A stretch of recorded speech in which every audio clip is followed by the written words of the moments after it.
A warm welcome to Lecture 2.1, the Introduction to Signals and Systems. This lecture will give an overview of signals and how a system will act upon signal. We start by defining a signal. A signal is nothing but any function which gives a real value. The function consists of an independent variable and the signal becomes the dependent value. Examples of dependent variables are time, space, or a combination of both time as well as space. Common examples of signals that we encounter are electric signals in the form of currents or voltages, radio waves that are used in wireless communication, or even a digital photograph. Signals are broadly classified as one-dimensional or multidimensional. If the number of dependent variables in the signal is 1, we call it to be a one-dimensional signal.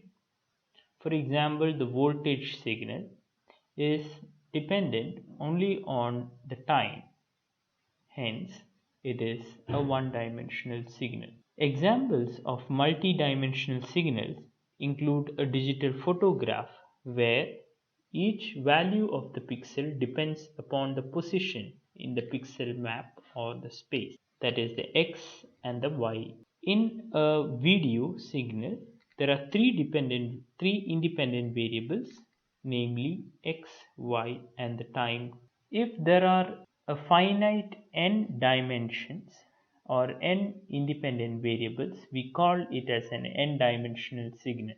And any point in the signal space represents a particular signal. Hence, we call the space of all functions depending on the independent variables x1 to xn as a signal space. Now we define a system. System is a function or an entity which acts upon the input signal and transforms it into another signal which is known as the output signal. So system is a function which takes in another function as the input and gives out another function or a combination or a vector of functions as the output. For example, the MP3 player takes the binary music file as the input and it converts it into audible music. A control system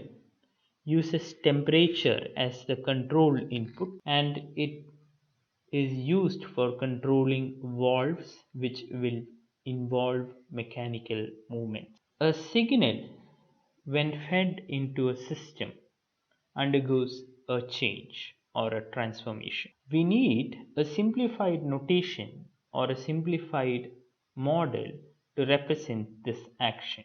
So we define what is called as a transfer function or a system function, which shows the transformation of the input x of t into the output y of t. While we deal with the subject of signals and system, it is often assumed that the input is a real valued signal and the output is also real value. But in communication systems, we often deal with complex functions or complex signals, which has a different interpretation that will be a part of discussion in a future lecture. So the system function gives the complete details or complete description about the system that we are analyzing. So we conclude the lecture by showing the different forms of signals that are useful for analysis.